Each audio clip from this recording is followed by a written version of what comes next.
यहाँ से सांसद वरुण मौलाना जी, यहाँ से हमारे विधायक चंद्रमोहन जी और सांसद करणवीर जी, और यहाँ से हमारे कॉर्पोरेशन में मेयर के उम्मीदवार सुधा जी, वे सभी और जितने भी हमारे कॉर्पोरेशन में लड़ रहे हैं चुनाव, सभी साथियों, पत्रकार बंधुओं, साथियों, देखिए आज 3 जगह कॉर्पोरेशन के चुनाव हो रहे हैं हरियाणा में, पंचकुला, अंबाला, सोनीपत।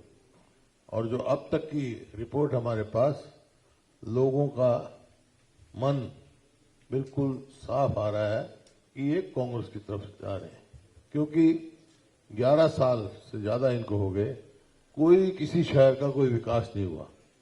या आप कहीं जाओ, टूटी हुई सड़कें, सीवरेज खराब, मतलब शहर का जो होना चाहिए था, पंचकुला शहर जो हमारा एक किस्म से राजधानी है और चंडीगढ़ से बेटर प्लान्ड, चंडीगढ़ से बढ़िया इसका विकास होना चाहिए। ये पिछले 11 साल में पूरी तरह ये पिछड़ गया हमारा शहर। इस वास्ते जो हम अब यहाँ ऐसा उम्मीदवार चाहिए जो लोगों की आवाज उठा सके, लड़ाई लड़ सके। ये 3 इंजन सरकार, 3 इंजन की सरकार जो है, हमारे मुख्यमंत्री जी पंजाब में तो जा रहे हैं, हरियाणा को देखो, हरियाणा को देखें, हरियाणा को देख लें तो पंजाब में एक भी वोट नहीं मिलेगी बीजेपी को। हरियाणा में क्या, कोई भी एक भी अचीवमेंट नहीं है इनकी। यहां तक कि जो इंस्टीट्यूट बना था, national institute of fashion technology, वो भी पूरे उस पर चला रहे, लोगों को यहाँ फायदा नहीं हो रहा उसको। यहाँ के बच्चे दाखिल नहीं हो रहे, जबकि ये कंडीशन थी हमारी, यहाँ के बच्चे दाखिल होंगे उसमें। इस प्रकार से रोजगार के लिए जो इंडस्ट्रियल ग्रोथ होनी चाहिए थी, कोई इन्वेस्टमेंट नहीं आ रही। जो ये कौशल्या डैम हम बना गए थे, वो उसके आगे कोई उसकी तरक्की नहीं, ताकि पंचकुला चंडीगढ़ से भी बेटर बने, लेक वैसी बने और उससे ज्यादा लोगों को यहाँ अट्रैक्शन हो। तो कोई 11 साल से कोई विकास नहीं हो रहा, बल्कि एक के बाद एक घोटाला हो रहा है। यहाँ आप स्वयं देख रहे हैं, बैंक का घोटाला, कॉरपोरेशन का 160 करोड़ रुपया का पता ही नहीं कहां है, कैसे है भाई, क्यों उस बैंक में दिया, जबकि ये इंस्ट्रक्शन है कि सरकारी पैसा नेशनलाइज बैंक में जाना चाहिए। तो क्यों दिया, किस उसमें दिया। अब कर्मचारियों पे भी, बैंक के जो कर्मचारी हैं या जो कॉरपोरेशन के कर्मचारी हैं, जो छोटे कर्मचारी हैं, उन पे गाज गिराई जा रही है। असली कौन है इन्वॉल्व में, उस तक नहीं पहुंचा जा रहा।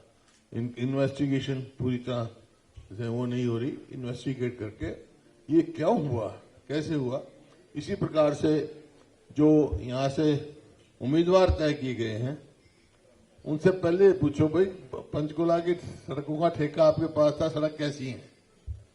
अगर आप ये समझें पंचकुला के लोग कि भी सड़क बहुत अच्छी बनाई इन्होंने, बहुत अच्छा काम किया, तो मर्जी है, जब वही काम नहीं किया तो मेयर बन के क्या काम करेंगे। किसी व्यक्तिगत बात नहीं करता मैं, लेकिन एक की जिसकी परफॉर्मेंस तो देखोगे, किसने कैसा काम किया है, ये तो आपके प्रत्यक्ष प्रमाण जुड़ते हैं, खुद स्वयं देख रहे हैं वहां पे। तो इसी प्रकार से केवल झूठे वायदे। यहां पर चुनाव आया जब विधानसभा का, पहले कह दिया कि हम 3100 रुपए पर प्रति क्विंटल तो धान का देंगे, इनका वायदा था। और महिलाओं को, सबको, सारी महिलाओं को 2100 रुपए देंगे। कितनी दे रहे हैं भाई, क्या कह रहे हैं, रोजगार इतने देंगे। और आपका जो है, जो इसमें जो टेम्परेरी काम कर रहे हैं, जो इन्होंने बनाया, ये क्या उसका कौशल रोजगार निगम, 1,20,000 उसमें है, उनको हम पक्का करेंगे। पक्का तो छोड़ो, उनको निकाल रहे हैं। बेरोजगारी में आज हरियाणा पूरे देश में नंबर 1 का है। कानून व्यवस्था देख लो, कानून व्यवस्था की क्या परिस्थिति है, ये मैं नहीं कह रहा, सोशल प्रोग्रेसिव इंडेक्स है गवर्नमेंट ऑफ इंडिया का, होम मिनिस्ट्री का, उसकी रिपोर्ट है कि हरियाणा पूरे देश में सबसे ज्यादा असुरक्षित प्रदेश है, क्योंकि यहां क्राइम रेट बहुत बढ़ गया। देखो, क्राइम 2 किस्म के होते हैं, एक ऑर्गेनाइज्ड क्राइम, एक अनऑर्गेनाइज क्राइम। अनऑर्गेनाइज क्राइम होता है वो तो हर समय होता है, भाई भाई का झगड़ा हो जाए, दुकानदार किराएदार का झगड़ा हो जाए, किसी खेत पे झगड़ा हो जाए, कोई दुर्घटना घट जाए, ये है अनऑर्गेनाइज। पर ऑर्गेनाइज क्राइम जो है, आज 50 से ज्यादा गैंग हरियाणा में काम कर रहे हैं, धमकी देते हैं, फिरौती मांगते हैं और नहीं जगह कत्ल करेंगे ये, और अपना नाम बताते हैं, मैं फलाना आदमी हूं, फलाना गैंग का बोल रहा हूं भाई, इतने पैसे बचा। ये ऑर्गेनाइज क्राइम है। तो ऑर्गेनाइज क्राइम आज चरम सीमा पे हरियाणा पे, और सबसे ज्यादा असुरक्षित प्रदेश बन गया। आर्थिक स्थिति हरियाणा की 72 से 72 हो गई। 66 में हरियाणा बना था, 66 से लेकर 2014 तक कुल हरियाणा पे कर्जा 60,000 करोड़ के था, जबकि इतने काम हुए, इतनी यूनिवर्सिटी बनी, इतने IMT बने, इतने इंडस्ट्रियल टाउन बने। अब 4.5 लाख से करोड़ हो गया, 4.5 लाख करोड़ से ज्यादा कर्जा हो गया। कहां जाएगा? जो कल को भविष्य क्या है बच्चों का? स्कूलों में, सरकारी स्कूल हरियाणा में जो गरीब बच्चे जो पढ़ते थे, जाते थे, 5,000 स्कूल से ज्यादा बंद कर दिए। एजुकेशन इतनी महंगी कर दी, और ये अलॉटमेंट ऑफ प्लॉट कोई डेवलपमेंट नहीं करी। लेकिन जो हमारे समय में हुड्डा के प्लॉट डेवलप हुए, उन्होंने कह दिया, पहले ये बनी इसलिए से थी हरियाणा अर्बन डेवलपमेंट अथॉरिटी, आज इन क्या शहरी विकास प्राधिकरण बना दिया, इस लक्ष्य से बनी थी, मुनाफा कमाने के लिए नहीं, कि मध्यवर्गीय लोगों को और गरीब आदमियों को प्लॉट मिल जाए, अलॉटमेंट से मिलते थे। अब ऑक्शन कर दी। ऑक्शन में कौन कमा रहा है भाई? केवल प्रॉपर्टी डीलर कमा रहे हैं। वो एक एक इंस्टॉलमेंट ऑक्शन करते हैं, और आम आदमी की पहुंच से बाहर हो गया प्लॉट लेना, मकान बनाना, सर की छत बनाना आम आदमी। जिसके बच्चे पढ़ रहे हैं, मान लो एक छोटा सा मकान है यहाँ पंचकुला में, उसके 3 बच्चे हैं, तो कहां से अब वो मकान बनाएंगे? कोई उनको तो प्लॉट की कोई उम्मीद ही नहीं है, ना नौकरी मिलनी, ना रिहायश मिलना। तो ये क्या है, ना अपने आप को सुरक्षित महसूस करना। हर आदमी आज हरियाणा में अपने आप को असुरक्षित महसूस करता है। ऐसा प्रतीत होता है कि हरियाणा में सरकार नाम की चीज ही कोई नहीं है। सरकार की वो नहीं है, ना विकास, ना कानून व्यवस्था, ना और कोई प्रगति, ना रोजगार। तो ये परिस्थिति है आज समय। इसी वास्ते में खास तौर पे हम अपने सभी से निवेदन करने आए हैं, आपका भी हमारे को बहुत सहयोग चाहिए। आप भी खास तौर पर मेरे मीडिया के साथी हैं, असली बात घूम जाओ और देखो क्या क्या विकास हुआ कि नहीं हुआ। मैं आप बहुत सारे लोग यही पंचकुला से होंगे मेरे ख्याल में, मेरे पत्रकार बंधु, तो आप सवाल भी पूछोगे से, लेकिन मैं उससे पहले एक सवाल पूछो भाई, पंचकुला में कोई अच्छा काम हुआ 11 साल में? कोई खड़ा होकर बता दो, कोई पत्रकार बता दो। घूम रहे आप, किसी ने विकास नाम की चीज ही नहीं है, तो प्रदेश के बदतर कर दिया। आज सवाल ये है, केंद्र में बीजेपी की सरकार, यहां बीजेपी सरकार हरियाणा में, उन्हें करना नहीं। मौका है कि जो कॉरपोरेशन है उसका मेयर मजबूत हो, काम करने वाला हो, लोगों की आवाज उठाने वाला हो, मजबूती से लड़े तो काम हो जाएगा। क्योंकि कॉरपोरेशन का बजट अलग होता है। ये नहीं है कि बैंक के खाते में कर दिया 160 करोड़। ऐसी कॉरपोरेशन नहीं चाहिए जो लोगों की मेहनत की कमाई पता ही नहीं है कहां है 160 करोड़ के। तो ये सुधा जी जो यहां से लड़ रही है, बहुत मजबूत उम्मीदवार हैं, यहाँ बहुत काम करने वाली हैं, और यहाँ से सांसद हैं, यहाँ से विधायक हमारे, ये बड़े मजबूत हैं। ये तीनों मिलकर असली 3 इंजन तो ये सरकार बनेगी। ये सांसद यहाँ से, ये विधायक और ये मेयर, ये काम करेगी आपका पंचकुला का। तो यही मैं आज सबसे कहने आया हूं। मेरे को पूरा भरोसा है, जो आवाज चल रही है कि कांग्रेस भारी बहुमत से कॉरपोरेशन के चुनाव जीतने जा रही है। बहुत बहुत धन्यवाद। हाँ, ये सारे प्रत्याशी हमारे भाई, अपने आप को इंट्रोड्यूस कर दो सारे। हमारे सारे प्रत्याशी ये पे है, सभी वार्डों से ये है। दर्शनलाल वार्ड नंबर 6 से। बोल दे कितने रहोगे? दर्शनलाल वार्ड नंबर 6 से। मैं इंटरनेशनल खिलाड़ी भी हूँ, इंटरनेशनल स्तर पे मैंने बहुत काम किया है। बहुत बढ़िया, इंटरनेशनल खिलाड़ी मैं भी हूँ टेनिस का। विजय कुमार शर्मा वार्ड नंबर 5 से, सेक्टर 15 से। बैठ जाओ। Rajeev Chaudhary ward number 4 sector 9 sector 10। Piyush Gautam ward number 14 sector 20, 21 Maheshpur और फतेहपुर। जगजीत सोई वार्ड नंबर 12 सेक्टर 11, 4 और हरिपुर गांव। Amandeep Kaur ward number 18 sector 26, 27, 28। मैं पायल सोडी वार्ड नंबर 1 से। Saraswati Devi ward number 15 sector 20। Anju ward number 11 sector 12, 12A और गांव रैला रैली। सभी का नमस्कार। मैं अक्षय चौधरी पहले पार्षद रहा हूं इस टेन्योर में और अब वार्ड नंबर 13 से कांग्रेस का प्रत्याशी हूं। धन्यवाद। नमस्कार, मैं विकास राणा वार्ड नंबर 20 से। आप सभी का वेलकम। मैं रजनीश सिंगला वार्ड नंबर 3 से, सेक्टर 7 से। ये मेरा पहली बार इलेक्शन लड़ने का अनुभव होगा। आप सभी का ठीक। 5 में से 4 mayor. Charu Chawla ward number 2 से।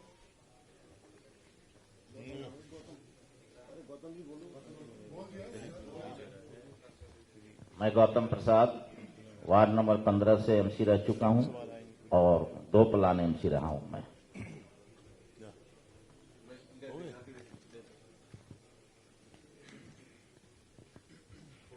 देखिए, हमारे जो हैं महिला आरक्षण की बात कर रहे हैं।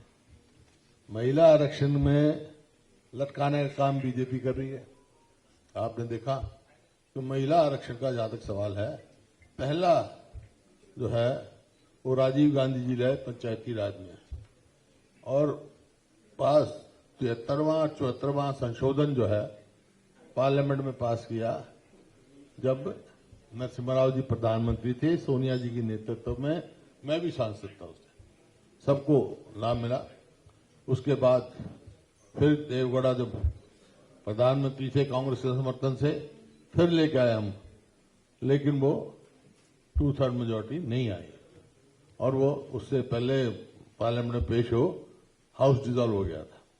उसके बाद आपने देखा डॉक्टर मनमोहन सिंह प्रधानमंत्री, सोनिया गांधी जी वो हमारी प्रधान थी, उस टाइम लेके आए और राज्यसभा में पास करवा दिया हमने और लोकसभा 2/3 मेजोरिटी हुई कि ओरिजिनल पार्टीज का सहयोग से था, उन्होंने विरोध किया, वो रखा नहीं गया और फिर हाउस डिसॉल्व हो गया।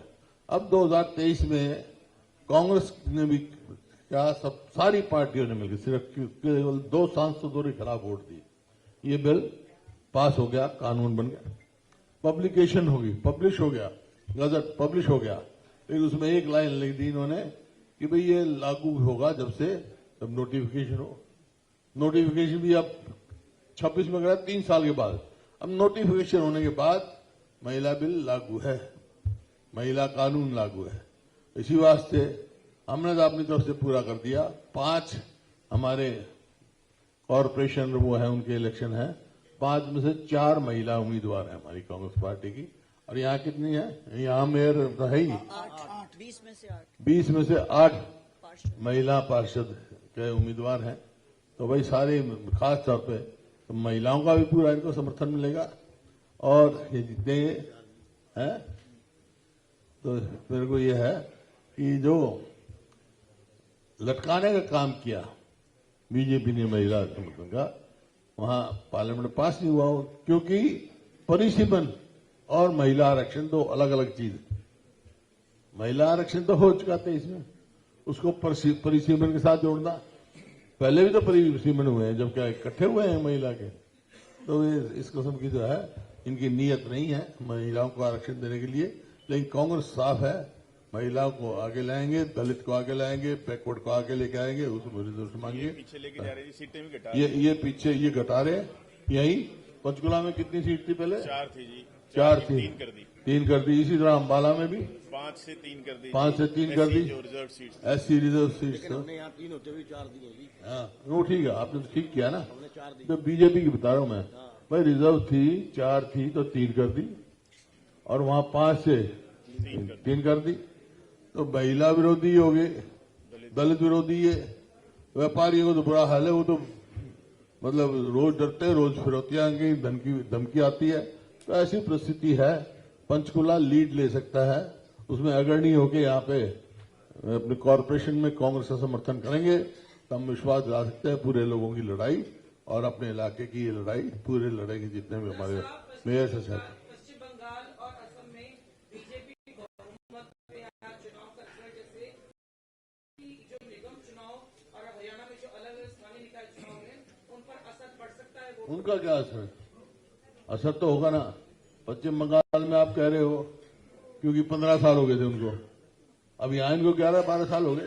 तो फायदा होगा कांग्रेस को, एंटी इनकम्बेंसी, क्योंकि किया ही कुछ नहीं उन्होंने।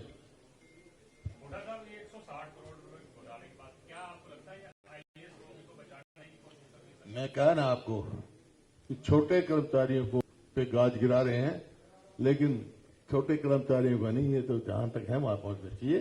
जांच कर FIR कब करी उन्होंने? उसी दिन करनी चाहिए थी जब हमने विधानसभा में मामला उठाया, उसके बाद FIR दर्ज कर रहे हैं। तो ये साफ दर्शाता है किसी न किसी को संरक्षण देना का प्रयास।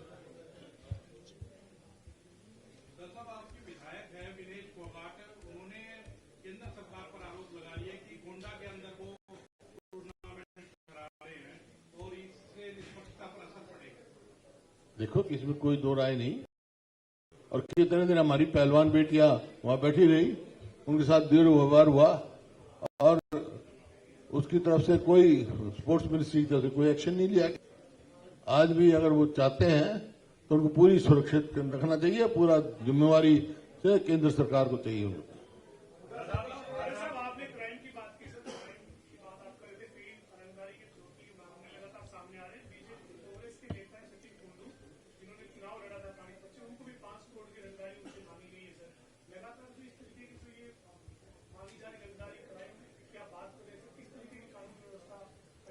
मैंने यही कहा ना, ऑर्गेनाइज क्राइम चरम सीमा पर है हरियाणा में।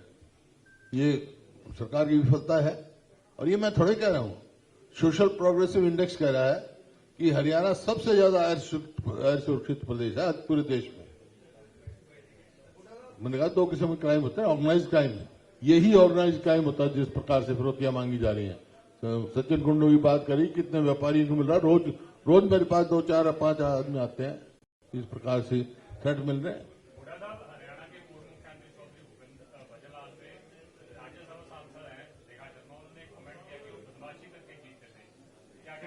देखिए मैंने कल भी कहा था, पहले भी कहा प्रेस में, चौधरी भजनलाल, चौधरी बंसीलाल का भी चर्चा थी।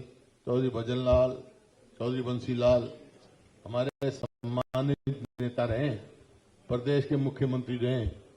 कोई भी व्यक्ति उन पे इस किस्म की टिप्पणी करता है या विधान, तो वो जो है निंदनीय है, और उनको तुरंत अपने शब्द वापस लेने चाहिए। ध्यान भटकाने की बात है। ये केवल लोगों का ध्यान भटकाने की बात है। गडोली ने कल भी बयान दिया है कि वो उल्टा कुलदीप बिश्नोई को ही नोटिस जारी करेंगे, जो उन्होंने उससे पहले दिन एक वीडियो जारी कर रेखा शर्मा और मोहनलाल गडोली को चेताया था।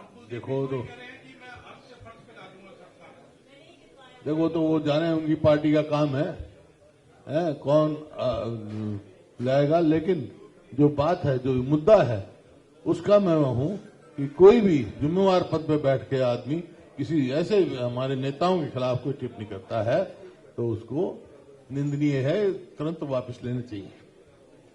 लगातार कांग्रेस से जो आपके कार्यकर्ता है, यहाँ तक कि जो पूर्व मेयर है पंचकुला के, वो भी बीजेपी में शामिल हो गए। आप क्या कारण मानते हैं कि लगातार पार्टी? पूर्व मेयर तो बीजेपी के थे भैया, पूर्व मेयर तो बीजेपी के थे जिनको टिकट नहीं दी। इमीडिएटली पूर्व मेयर कौन थे पूरा पता भाई है? नहीं, इससे पहले कुलभूषण जी थे, उनको टिकट क्यों नहीं दी भाई? उनको टिकट क्यों नहीं दी? मैं आपसे पूछ रहा हूं कि भाई आपने मेयर का कहा, पहले मेयर ये कौन था यहाँ, उनकी टिकट क्यों बदली? क्यों यूं बदली कि कुछ काम ही नहीं हुआ उनके समय में। उस टाइम तो बहुत अच्छे काम हुए थे।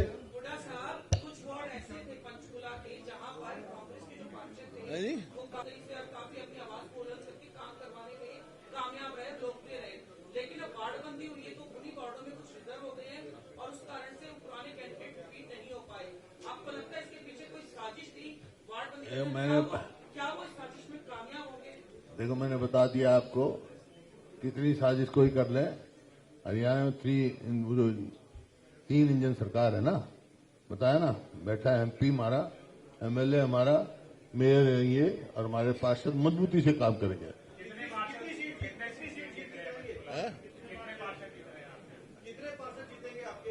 मेजोरिटी आएगी, पूरे जीतेंगे, आने का कोई मतलब ही नहीं, क्योंकि लोग इनसे उकता चुके हैं।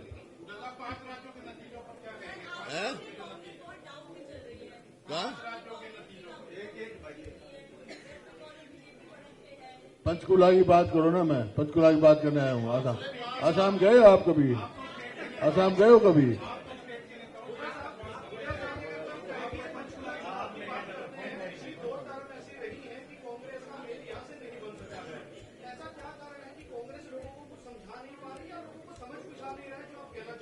ऐसा अब लोगों को समझ में आ गई, 2-10 साल देखकर लोगों को समझ में आ गई, ये कुछ करने वाले नहीं है, समय लगता है।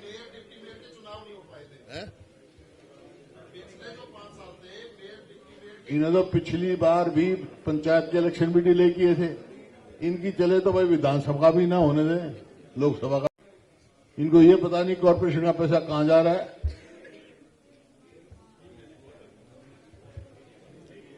हो गया, धन्यवाद।